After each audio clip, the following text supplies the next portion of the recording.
नमस्कार दोस्तों, कैसे हो आप सब? अच्छे होंगे। लॉकडाउन पर घर पर आराम से बड़े बुजुर्गों का, छोटों का ख्याल रखते हुए और अपने अध्ययन में तत्पर होंगे, ऐसी मुझे आशा है।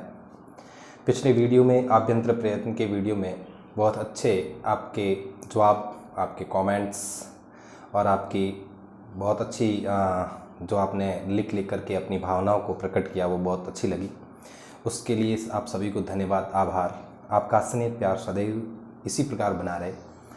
इससे ऊर्जावान होकर आपके कमेंट्स से, इस प्रकार के आपकी भावनाओं से, श्रेष्ठ भावनाओं से हम ऊर्जावान होकर आपके लिए और अच्छी प्रयास इस लॉकडाउन के अंदर संपूर्ण निःशुल्क कोर्स जो आपका है संस्कृत लैंग्वेज फर्स्ट और लैंग्वेज सेकंड, ज़्यादातर संस्कृत लैंग्वेज सेकंड ही लेते हैं उनके लिए स्पेशल जो आपका लैंग्वेज सेकंड के लेवल प्रथम और लेवल द्वितीय रीड के लिए जो कोर्स है आपके लिए निःशुल्क, बहुत ही शानदार तरीके से। और कुछ विद्यार्थियों की डिमांड भी थी कि रीड के इसके अंदर आप कारक प्रकरण के टॉपिक को पढ़ाया जाए। कारक से संबंधित हमारे जो टॉपिक है, ये कारक हमारे समझ में नहीं आया, तो मैं आपको कारक से संबंधित यहाँ पर प्रत्येक कारक को, प्रतिदिन एक कारक को लेकर चलूँगा। अच्छी प्रकार से आपको प्रश्न बताऊँगा, किस प्रकार से परीक्षा में यहाँ से प्रश्न पूछे जाते हैं उनके बारे में चर्चा करेंगे, और किस प्रकार से प्रश्न बन सकते हैं वो भी प्रश्न, उन प्रश्नों के बारे में भी हम चर्चा करते हुए आगे चलेंगे।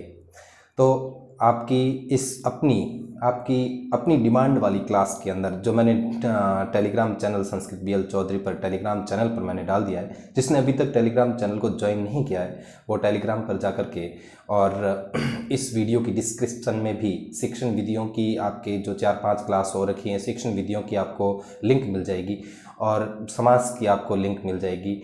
और आपके लिए जो आपका टेलीग्राम चैनल है संस्कृत BL चौधरी, उसकी आपको यहाँ पर इसी वीडियो की डिस्क्रिप्शन में, आपको इसी क्लास की डिस्क्रिप्शन में लिंक मिल जाएगी।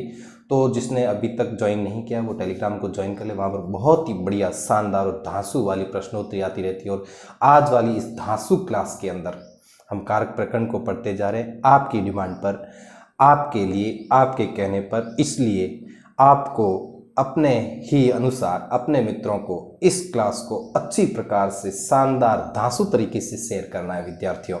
देखते हैं आज इस क्लास को अपलोड करने के बाद में आपके कितने कमेंट और कितने शेयर्स आते हैं, देखेंगे, आज पता चलेगा। क्योंकि आपके डिमांड पर, आपके लिए ही, आपके अनुसार ही आज की क्लास है। क्योंकि हम तो प्रयत्न टॉपिक की ओर चल रहे थे, आप सभी ने डिमांड की कि कारक की क्लासें ली जाए, तो कारक हमारे को ऑफलाइन क्लासों के माध्यम से सही से समझ में नहीं है। तो आपकी क्लास आपके लिए, आपको दबा के शेयर करनी है, इस क्लास को लाइक करनी है। कमेंट बॉक्स में प्रश्नों के जो आपके उत्तर है, कमेंट बॉक्स के अंदर उत्तर आपको जरूर देने। चलो साथियों, हम शुरू करते हैं आज की क्लास को। कारक प्रकरण, कौन सी क्लास है आज की आपकी? कारक प्रकरण। तो देखिएगा, कारक प्रकरण जो है, इसके अंदर सबसे पहले तो हम विद्यार्थियों बात कर ले कारक शब्द का निर्माण किस प्रकार से हुआ। इसकी देखिए मूल धातु है डुक्रिय। क्या धातु है? डुक्रिय। डुक्रिय करणे धातु से, डुक्रिय करणे धातु से घय प्रत्यय करने पर कौन सा प्रत्यय करेंगे विद्यार्थियों? घय प्रत्यय करेंगे। घय का अशेष रहेगा, इसके पीछे घय प्रत्यांत पद पुल्लिंग के अंदर होते हैं, इसके पीछे विसर्ग लग जाएगा और घय प्रत्यांत होगा। तो अचुर्नीति नाम का अष्टाध्यायी का एक सूत्र है, उससे यहाँ पर क्री के स्थान पर आपके आर वृद्धि हो जाएगी। तो कार और क क्या हो जाएगा? कारक। क्री धातु से कारक, इस प्रकार से आपका कारक पद का निर्माण हो जाएगा। ठीक है, उसके बाद में हम बात करें कि कारक किसे कहा जाता है, कारक किसे कहा जाता है, उसके बारे में हम चर्चा करें। तो देखिएगा, कारक की परिभाषा जो रहेगी बहुत महत्वपूर्ण है। यहाँ पर परिभाषा है, अक्सर इस प्रकार की जो परिभाषाएं होती वो प्रश्न अक्सर बन जाया करते हैं। तो यहाँ पर इसकी एक परिभाषा रहेगी, क्रियाजनकत्वम कारकम। क्रियाजनकत्वम कारकम, क्रियाजनकत्वम कारकम। क्रिया को उत्पन्न करने वाले को कारक कहा जाता है। क्रिया को उत्पन्न करने वाले को कारक कहा जाता है। क्रियाजनकत्वम कारकम, क्रिया के जनक को कारक कहा जाता है। ये परिभाषा विद्यार्थियों आपकी रहेगी। क्रियाजनकत्वम इति किम, इस प्रकार का प्रश्न मैंने टेलीग्राम चैनल पर इस कारक से संबंधित आपकी 25 से 30 प्रश्न की क्विज मैंने वहाँ पर डाल रखी है। कल मैंने डाल दी थी और कल मैंने आपकी घोषणा भी कर दी थी कि YouTube चैनल पर मैं आपकी कारक व्याकरण की क्लास को शुरू करूंगा। तो मैंने आज शुरू कर दिए। इसकी क्विज़ मैं पहले दे चुका हूं, 30 प्रश्न मैंने वहां दे दिए। जिसने अटेंड नहीं किए वो क्विज़ अटेंड कर ले, क्योंकि वो आपके कल के अभ्यास के लिए थे, ताकि आज की क्लास आपको अच्छी प्रकार से समझ आ सके। इसलिए मैंने वो प्रश्न वहाँ पर दिए थे। तो ये प्रश्न भी दिया था। परिभाषा रहेगी क्रिया जनकत्वम कारकम, क्रिया के जनक को कारक कहा जाता है। अब विद्यार्थियों हम बात करते हैं कि संस्कृत में कारकों की संख्या कितनी होती है। संस्कृत में कारकों की संख्या कितनी होती है, तो देखिएगा कारकों की संख्या, यदि हम संख्या की बात करें कारकों की, तो विद्यार्थियों यहाँ पर संस्कृत में कारकों की संख्या होती है वो षट। कितनी होती है? षट, 6 होती है। कितनी होती है विद्यार्थियों? 6। यहाँ पर कौन कौन से 6 कारक हैं देखिएगा। हम सामान्य संस्कृत व्याकरण की दृष्टि से देखें तो सबसे पहले यहाँ पर कारक आएगा। नंबर 1 पर कारक है वो आपका है कर्ता कारक। कौन सा कारक है? कर्ता कारक है। नंबर 2 पे आपका कर्म कारक आएगा, कर्म कारक। नंबर 3 पे आपका करण कारक आएगा। नंबर 4 पे आपका संप्रदान कारक आएगा, और नंबर 5 पे अपादान कारक आता है, और नंबर 6 पे यहाँ पर आपका अधिकरण कारक आता है। देखिए विद्यार्थियों, जो संबंध कारक है बीच में, यहाँ पर आपका संबंध कारक, ये जो संबंध कारक है, ये शेष जो बच जाते हैं इन कारकों से, जो और विषय जो शेष बच जाता है वो संबंध कारक के अंतर्गत आता है। षष्ठी से संबंध कारक के अंदर जिससे किसी का संबंध प्रकट हो वाक्यों के माध्यम से, तो वहाँ पर संबंध कारक होता है। और इसका परिगणन कारकों की गिनती में नहीं किया जाता, परिगणन नहीं किया जाता है विद्यार्थियों, परिगणन इसका नहीं किया जाता है, किंतु प्रयोग इसका भी किया जाता है, प्रयोग किया जाता है, परिगणन नहीं किया जाता। संबंध कारक हैं, और इस प्रकार से ये सामान्य रूप से कारक होते हैं। किंतु देखिएगा बहुत ही महत्वपूर्ण बात, धातव्य, ध्यान देने योग्य बात विद्यार्थियों। तो क्या ध्यान देने योग्य बात है? ध्यान रखिएगा। अष्टाध्यायी के अनुसार महर्षि पाणिनि की ग्रंथ अष्टाध्यायी के अनुसार कारकों की जो संख्या है वो इस प्रकार से निर्धारित की गई है। सबसे पहले अपादान कारक को रखा गया है। किस कारक को रखा गया विद्यार्थियों? अपादान कारक को। यहाँ पर जो अष्टाध्यायी ग्रंथ के अनुसार कारकों का जो क्रम बताया वो किस प्रकार से है? सबसे पहले विद्यार्थियों अपादान कारक है, अपादान कारक, और फिर नंबर 2 पे यहाँ पर अष्टाध्यायी महर्षि पाणिनि के अनुसार संप्रदान कारक को रखा गया है। तीसरा विद्यार्थियों यहाँ पर करण कारक को रखा गया है। 3 नंबर पर किसको रखा गया है? करण कारक को रखा गया है। और 4 नंबर पर विद्यार्थियों अधिकरण कारक को रखा गया है। और विद्यार्थियों 5वें नंबर पर विद्यार्थियों यहाँ कर्म कारक को रखा गया है। और 6ठे नंबर पर अष्टाध्यायी के क्रम के अनुसार 6ठे नंबर पर कर्ता कारक को रखा गया है। बहुत ही महत्वपूर्ण स्टार, ये धांसू वाला प्रश्न देखिएगा विद्यार्थियों, ध्यान देने योग्य बात है। अष्टाध्यायी महर्षि पाणिनि के ग्रंथ के अनुसार कारकों का समुचित कर्म इस प्रकार से है। ये आपके अष्टाध्यायी के प्रथम अध्याय के चतुर्थ पाद के अंतर्गत यहाँ पर सबसे पहला सूत्र अपादान कारक का है, उसके पश्चात संप्रदान का है, उसके पश्चात करण कारक का है, उसके पश्चात अधिकरण कारक का है, उसके पश्चात कर्म, और उसके पश्चात कर्ता, उसके पश्चात संबंध का परिगणन नहीं होता, किंतु 7वें नंबर पर जो सूत्र है वो आपका अष्टाध्यायी के प्रथम अध्याय के चतुर्थ पाद के अंतर्गत यहाँ पर इस प्रकार से आपके सूत्रों का क्रम दे रखा है। और ये महर्षि पाणिनि के अनुसार यहाँ पर आपका क्रम निर्धारित है, जो मैंने टेलीग्राम पर आपको प्रश्न के माध्यम से लिख करके लिखित रूप में ये समझा दिया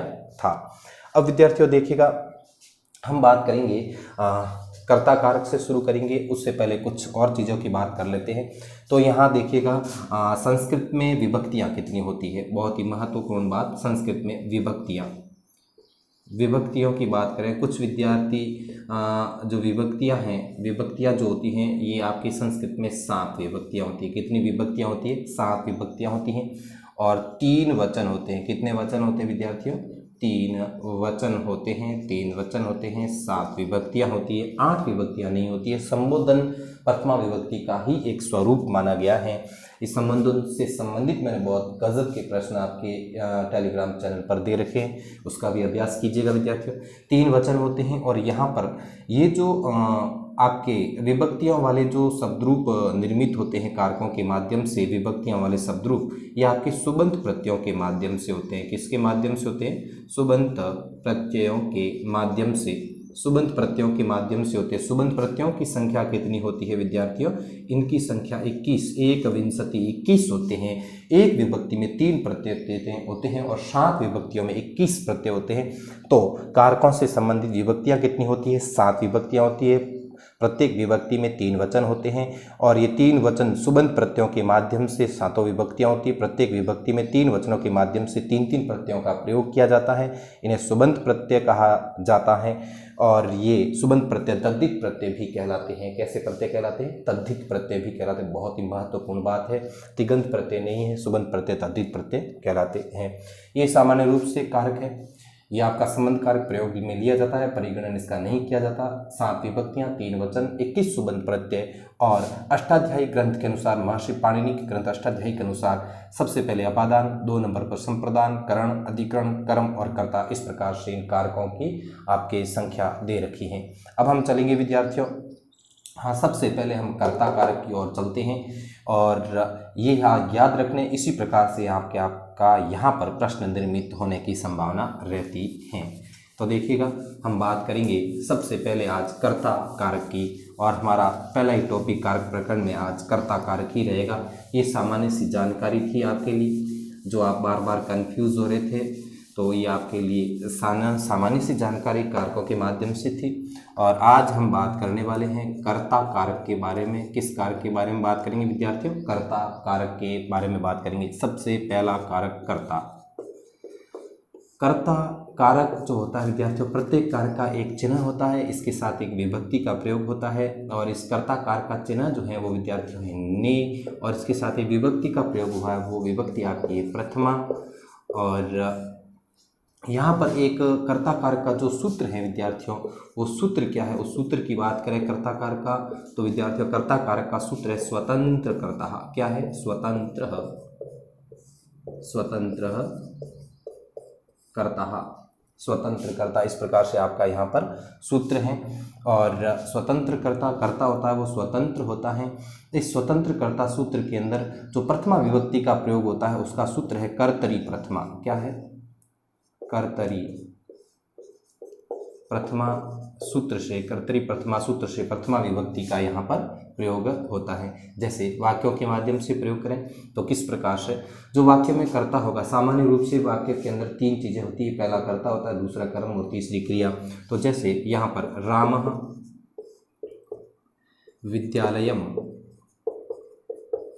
राम विद्यालयम गच्छति, राम विद्यालय जाता है। तो यहाँ पर देखिएगा सबसे पहला ये प्रथमा विभक्ति है, तो प्रथमा विभक्ति में कर्ता कारक और ये आपका कर्म है, द्वितीय विभक्ति ये आपकी क्रिया है। यहाँ पर इसी प्रकार देखें तो लता पुष्पाणि चिनोती, लता पुष्पाणि चिनोती, लता फूल चुनती हैं। तो यहाँ देखिएगा लता प्रथमा विभक्ति का एक वचन आकारांत स्त्रीलिंग, स्त्रीलिंग के शब्दों के पीछे कभी भी विसर्ग का एक वचन में, प्रथमा विभक्ति के एक वचन में विसर्ग का प्रयोग नहीं होता। ये आपका कर्ता, ये राम कर्ता। फिर देखिएगा बालकः कंदुकेन क्रीडन्ति, बच्चे गेंद से खेलते हैं। तो यहाँ देखिएगा बाल का जो प्रथमा विभक्ति का बहुवचन कर्ता, खेलते कौन है? बच्चे, किससे? गेंद से, गेंद साधन है इसलिए तृतीय विभक्ति का प्रयोग, साधनवाचक शब्दों में तृतीय विभक्ति का प्रयोग होता है। तो यहाँ पर बाल का क्या है? कर्ता। तो देखिएगा इस प्रकार से आपके ये कर्ता है, जो स्वतंत्र कर्ता इस सूत्र ने और कर्तरी प्रथमा सूत्र ने विभक्ति करके यहाँ पर प्रथमा विभक्ति करके बताया। ये इस प्रकार से आपके कर्ता होते हैं। फिर यहाँ पर कुछ सूत्रों के माध्यम से यहाँ पर इसका सूत्र रहेगा। पहला सूत्र हमने स्वतंत्र कर्ता, दूसरा सूत्र हम लेंगे प्रातिपदिकार्थ लिंग परिमाण वचन मात्र प्रथमा। प्रातिपदिकार्थ, प्रातिपदिकार्थ लिंग परिमाण, लिंग परिमाण वचन मात्रे प्रथमा। प्रातिपदिकार्थ लिंग परिमाण वचन मात्र प्रथमा। तो विद्यार्थियों देखिएगा यहाँ पर ये कहता है प्रातिपदिक अर्थ में, लिंग अर्थ में, परिमाण अर्थ में, वचन अर्थ में यहाँ पर कौन सी विभक्ति का प्रयोग किया जाता है? प्रथमा विभक्ति का यहाँ प्रयोग किया जाता है। प्राति, सबसे पहला आपके देखिएगा प्रातिपदिक, देखिए जो प्रातिपदिक हैं ये आपके शब्द जो होते हैं, शब्द जो निर्मित शब्द होते हैं लिंग व अलिंग वाले शब्दों को ही यहाँ पर क्या कहा जाता है, प्रातिपदिक कहा जाता है। प्रातिपदिक जो शब्द रूप होते हैं, शब्द रूपों के जो शब्द होते हैं उन्हें ही क्या कहा जाता है, प्रातिपदिक। अर्थात जो शब्द रूपों के शब्द होंगे वो प्रथमा विभक्ति से ही प्रारंभ होंगे, उनके शब्द रूप चलाने हम प्रारंभ करेंगे तो उन शब्दों को प्रातिपदिक कहेंगे व्याकरण के अंतर्गत। और उनकी क्या होती है, उनके अंदर सबसे पहले प्रथमा विभक्ति होती है। जैसे देखिएगा प्रथमा विभक्ति में जैसे हम ले लें बाल कह शब्द, क्या शब्द है, बाल कह, ये क्या है, प्रातिपदिक शब्द है। कृष्ण क्या है, प्रातिपदिक शब्द है। या फिर हम यहाँ पर कृष्णव ले सकते हैं, ये प्रथमा विभक्ति का द्विवचन, ये भी प्रातिपदिक शब्द है। कृष्णहा, हम इसको कृष्णा के रूप में ले सकते हैं, ये भी आपका कृष्ण, कृष्णो, कृष्णा प्रातिपदिक शब्द है। हाँ, राम प्रातिपदिक शब्द है। लता प्रथमा विभक्ति का बहुवचन, प्रातिपदिक शब्द है। प्रथमा विभक्ति का बहुवचन का प्रयोग। हरि, गुरु, विष्णु, नदी, स्त्री, इस प्रकार के कई सारे शब्द जो है आपके ये क्या हो जाएंगे, प्रथमा विभक्ति का जहाँ पर इन शब्दों के अंदर प्रयोग हो वो क्या हो जाएंगे, प्रातिपदिक शब्द। नंबर 2 पे देखिएगा विद्यार्थियों, नंबर 2 पे आता है आपका लिंग।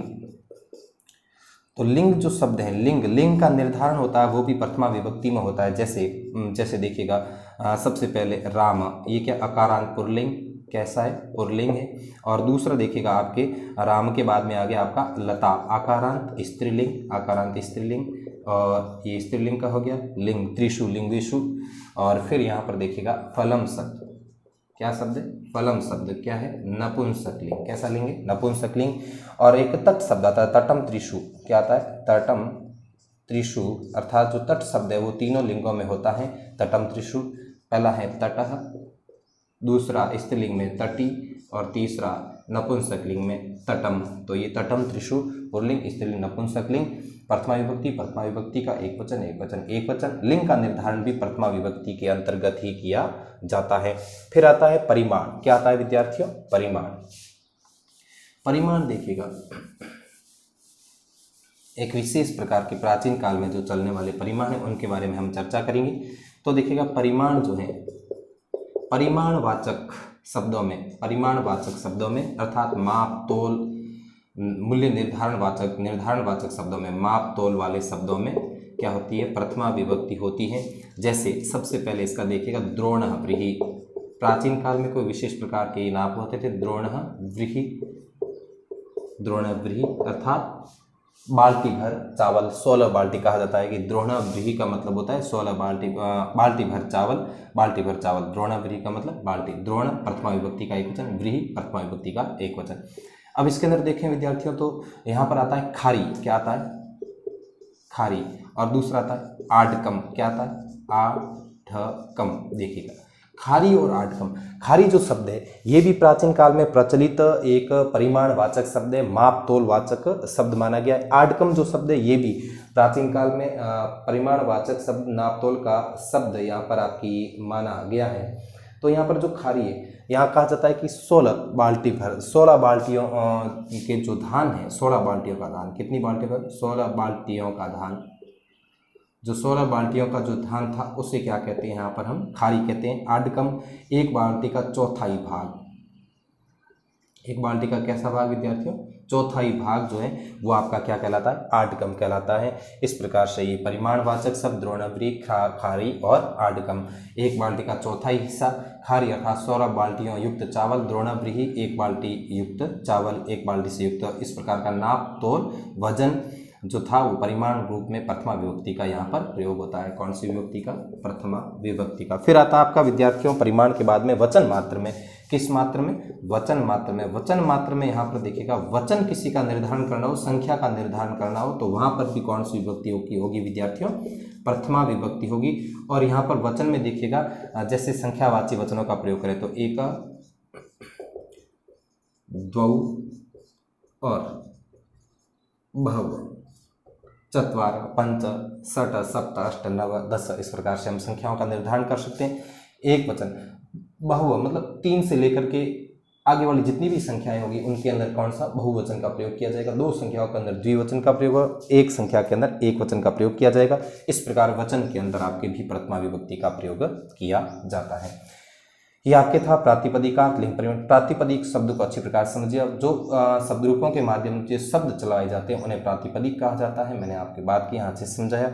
और परिमाण किससे कहा गया, लिंग में किस प्रकार से और वचन में किस प्रकार से प्रथमा विभक्ति का प्रयोग किया जाता है। यहाँ से प्रश्न आपसे ये पूछा जाएगा कि राम लिंग के माध्यम से राम पुल्लिंगे का विभक्ति प्रथमा विभक्ति केन सूत्रेण प्रातिपदिकार्थ लिंग परिमाण वचन मात्रे प्रथमा प्रातिपदिकार्थ लिंग परिमाण वचन मात्रे प्रथमा सूत्र से लिंग इस राम शब्द में या तटा तटी तटम शब्द में प्रथमा विभक्ति का प्रयोग इस सूत्र से किया जाता है और इसमें कर्ता कारक और प्रथमा विभक्ति का प्रयोग है। फिर हम चलें विद्यार्थियों, तो यहाँ पर कर्ता कारक में हम बात करें तो अगला हमारा यहाँ पर हम सूत्र लेंगे और वो सूत्र है एक संबोधन विभक्ति संबोधन है। किसी को अभिमुखीकृत्य बोधनम इति संबोधनम। संबोधन किसे कहा जाता है देखिएगा। सबसे पहले हम बात करेंगे संबोधन। संबोधने च सूत्र है आपका संबोधने च, ये आपका सूत्र है, सूत्र नंबर 3।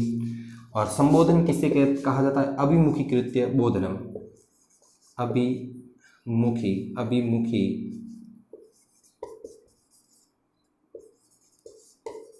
कृत्य बोधनम इति संबोधनम।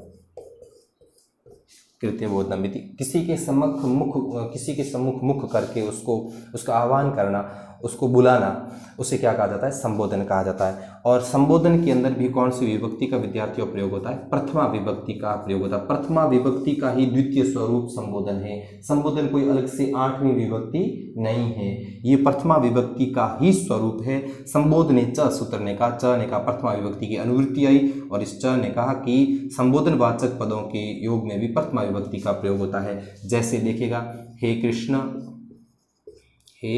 कृष्ण ये संबोधन का चिन्ह लगेगा।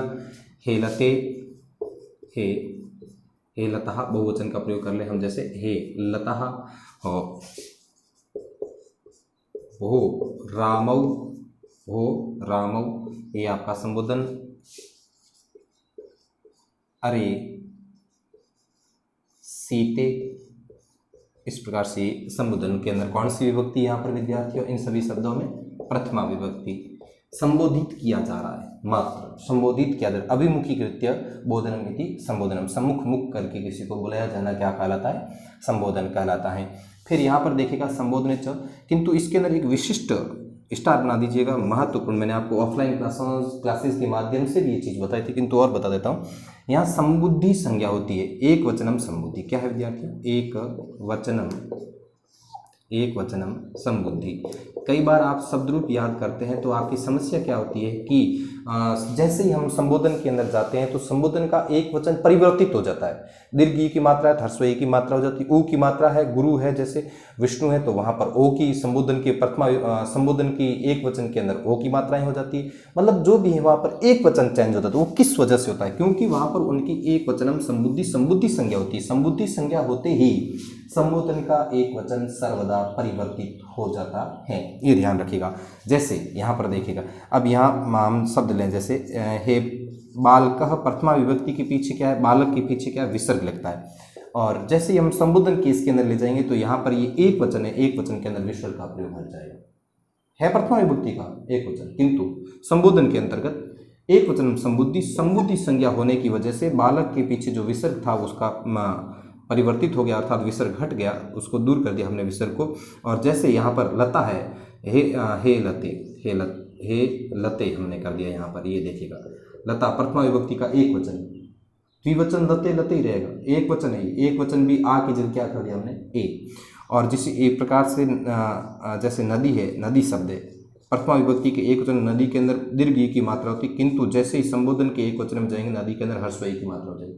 तो ये इस प्रकार के जो शब्द है इनकी क्या होती है, संबुद्धि संज्ञा होती है। संबुद्धि संज्ञा होने से एक वचन के अंदर जो प्रथमा विभक्ति का एक वचन था संबोधन के एक वचन में आता ही वो परिवर्तित हो जाता है। ये ध्यान रखना बहुत ही महत्वपूर्ण है, एक वचनम संबुद्धि।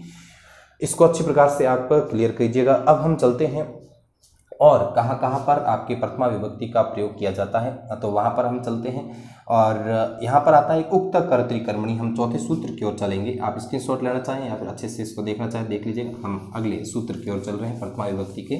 जो कर्ता कारक है, स्वतंत्र कर्ता जो है आपका कारक है, नि इसका चिन्ह है, कर्तरी प्रथमा सूत्र से यहाँ पर प्रथमा विभक्ति होती है।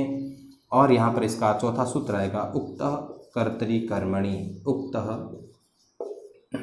कर्तरी कर्मणि च प्रथमा। उक्त देखिएगा, उक्त क्या है? उक्त प्रधान। उक्त का मतलब क्या होता है विद्यार्थियों? प्रधान। जो प्रधान है, जो वाक्य के अंदर प्रधान है, किसमें? वाक्य में प्रधान। किसमें? वाक्य में जो प्रधान है। प्रधान का तात्पर्य आप ले लीजिए मुख्य या मुखिया जो है या प्रधान जो है वो उक्त कहलाता है। कर्तृवाच्य के वाक्यों में कर्ता क्या होता है? प्रधान होता है। कर्ता क्या होता है विद्यार्थी? प्रधान। कर्म वाच्यों के वाक्यों में कर्म क्या होता है? प्रधान होता है। तो यहाँ पर ये जब दोनों प्रधान होते हैं तो इन दोनों प्रधानों में विभक्ति कौन सी होगी? प्रथमा। कर्तृवाच्य के वाक्य मतलब साधारण वाक्य। एक वाक्य लेते हैं कर्तृवाच्य का वाक्य, जैसे जैसे जनाः जनाः ग्रामं, जना ग्रामं गच्छन्ति। ये देखिएगा कर्तृवाच्य का वाक्य। किस वाच्य का वाक्य? कर्तृवाच्य का वाक्य है विद्यार्थियों। कर्तृवाच्य का वाक्य है। कर्तृवाच्य में कर्ता प्रधान होता है और जना क्या है? लोग। लोग मतलब प्रथमा विभक्ति बहुवचन। ये क्या है? प्रधान है, तो यहाँ पर प्रथमा विभक्ति का एक वचन। अब हम देखें जैसे कि आपका आ गया, इसी वाक्य को यदि हम किस में बदलें? कर्म वाच्य में बदले। इसी वाक्य को बदलते अलग लेंगे तो आपको थोड़ा सा समस्या होगी। इसी वाक्य को हम कर्म वाच्य में बदलते। कर्म वाच्य में जैसे ही बदलेंगे तो प्रथमा जो विभक्ति जो कर्ता था, कर्ता तृतीय विभक्ति में चला जाएगा। यहाँ बहुवचन है तो तृतीय विभक्ति का बहुवचन यहाँ हो जाएगा रामई के अनुसार जनै। ये हो गया जनै। और ग्राम यहाँ द्वितीय विभक्ति थी तो यहाँ पर कर्म वाच्य का वाक्य बनाया तो कर्म में कौन सी विभक्ति होती है? प्रथमा। तो यहाँ हो जाएगा द्वितीय विभक्ति को हटा करके हम क्या कर देंगे? प्रथमा विभक्ति ग्राम। मूल रूप से धातु है गम और ग्राम एक वचन है, संज्ञावाची है, संज्ञावाची कर्म है, इसलिए पीछे यते जुड़ जाएगा, गम्यते। अब देखिएगा ये है आपका कौन से का? कर्म वाच्य। कर्म वाच्य में कौन प्रधान होता है? कर्म प्रधान होता है। अर्थात कर्म क्या है? उक्त है। उक्त है तो वहाँ विभक्ति कौन सी? प्रथमा। किस सूत्र से? उक्त कर्ते कर्मणि च प्रथमा नामक सूत्र से यहाँ पर इस प्रकार से आपके प्रथमा विभक्ति का प्रयोग होता है। आपके लिए विद्यार्थियों आज का एक प्रश्न, ये आपके 4 सूत्र थे, हमने 4 सूत्रों को आपके लिए आज का प्रश्न, इति शब्दस्य योगी का विभक्ति भवति। इति शब्दस्य आपके लिए, आपको कमेंट बॉक्स में इसका उत्तर देना। इति शब्दस्य योगी का विभक्ति, इति शब्द के योग में कौन सी विभक्ति होती है, ये आपको इस प्रश्न का उत्तर देना है। और दूसरा है द्वितीय विभक्ति, द्वितीय विभक्ति केन सूत्रेण भवति। द्वितीय विभक्ति केन सूत्रेण भवति, केन सूत्रेण भवति, इस प्रश्न का आपको उत्तर देना है। तीसरा विद्यार्थियों आपके प्रश्न है अर्थ निबंधनीय संज्ञा युक्ता। अर्थ निबंधनीय संज्ञा कस्य भवति? अर्थ निबंधनीय संज्ञा केषां भवति, किसकी होती है? अर्थ निबंधनीय संज्ञा किसकी होती है? ये विद्यार्थियों 3 प्रश्न हैं। आपके इन 3 प्रश्नों के उत्तर आपको कमेंट बॉक्स में कमेंट करके देने। आपकी डिमांड पर, आपकी अपनी क्लास के अंदर आपके कहे अनुसार हमने यहाँ पर कारकों की जो क्लास चलाई है आपके लिए, आपकी अपनी क्लास है। आपको इसको ज़्यादा से ज़्यादा इस क्लास को शेयर करना है, लाइक करना है और अपने मित्रों को प्रेरित करना है कि Sanskrit BL Chaudhary YouTube channel को सब्सक्राइब करें। जो आपके लिए इस लॉकडाउन के अंदर जो आपके लिए अनूठी पहल, जो आपके अनुसार, आपके कहे के अनुसार जो लॉकडाउन की कारण जो त्रस्त हैं, हम सभी लोग जानते हैं कि लॉकडाउन के अंदर बहुत सारी समस्याएं हैं, उद्योग सब कुछ बंद हैं। तो इसलिए जो आपके लिए जो निरंतर मैं आपके सभी के हित के अंदर जो आपके लिए क्लासें, निःशुल्क क्लास, जो संपूर्ण निःशुल्क क्लासें लेके आया हूँ आपके लिए शिक्षण विधियों की और संस्कृत रीट लेवल 1 और लेवल 2 की, आपकी जो भाषा 2 संस्कृत है उसकी, इस क्लास को अच्छे से देखें, अपडेट रहें। परीक्षा तक एग्ज़ाम जल्दी होगा, जुलाई अगस्त या सितंबर तक आराम से एग्ज़ाम हो जाएगा। No problem, no doubt. आराम से अध्ययन कीजिए, अच्छे से अध्ययन कीजिए और ज़्यादा से ज़्यादा इस क्लास को शेयर कीजिएगा अपने मित्रों से। आपके अपने इस चैनल को, जो आपके लिए सारा कुछ करवा रहा हूँ, सब कुछ आपके लिए मैं करवा रहा हूँ, आपको परीक्षा तक अपडेट रखने के लिए। तो आप परीक्षा तक अपडेट रहे, इसके लिए आपके लिए जो निःशुल्क क्लासें लेकर आया हूँ, तो आपको सब्सक्राइब तो करना ही है, अन्य मित्रों से इस चैनल को सब्सक्राइब करवाना है, ताकि मैं मोटिवेट प्राप्त करता रहूं और आपके लिए निरंतर बढ़िया बढ़िया क्लासें लेके आता रहूं। और कमेंट बॉक्स में अपनी जो विद्यार्थी वीडियो देख रहे हैं वो कमेंट बॉक्स में उपस्थिति जरूर दर्ज कराएं, इन प्रश्नों के उत्तर देके। मैं वहाँ कमेंट बॉक्स के उत्तर आपके पढ़ता रहता हूँ और कौन कौन इस वीडियो को अच्छे से पूरा देखता है, अगर पूरा देखता है तो लास्ट में इन प्रश्नों के उत्तर अवश्य देंगे, और अवश्य देंगे तो आपकी इस प्रकार से मैं आपके वहाँ पर कमेंटों को देखता रहता हूँ। और बहुत बढ़िया वाले कमेंट, जो कई विद्यार्थियों के कमेंट आ रहे थे, उनको मैंने टेलीग्राम चैनल पे मैंने आपके शेयर भी किया है, मेरे व्हाट्सअप जो आपका मेरा स्टेटस के माध्यम से भी मैंने शेयर किया। बहुत अच्छा लगा आपका प्यार स्नेह, और इसी प्रकार आपका प्यार और स्नेह सदैव बनता रहे, ताकि मैं आपके लिए इस प्रकार शानदार क्लासेस लाता रहूँ। धन्यवाद। मिलते हैं अगली नेक्स्ट क्लास के अंदर, कर्म कारक की क्लास के अंदर। कल तक शानदार व्यूज़ आ गए तो आपकी कल क्लास होगी, नहीं तो परसों होगी, आपके ऊपर डिपेंड करता है, आपकी अपनी क्लास के माध्यम से। तो कल हम कारक, जो आपका बहुत ही महत्वपूर्ण संस्कृत का कर्म कारक, उसको लेके हम चलने वाले, और क्योंकि बहुत ज़्यादा वहाँ पर सूत्र हैं, उनको लेके चलेंगे। और तब तक इस क्लास को अच्छी प्रकार से देखिएगा। कर्म कारक की जो क्विज़ है मैं Telegram Sanskrit BL Chaudhary Telegram channel पे डाल दूंगा, डिस्क्रिप्शन में उसकी लिंक होगी, वहाँ से आप क्विज़ को अच्छे से अटेंड करके कर्म कारक के लिए प्रिपेयर हो जाइएगा, ताकि कर्म कारक को समझने में और ज़्यादा आसानी। धन्यवाद। मिलते हैं कर्म कारक की नेक्स्ट क्लास में।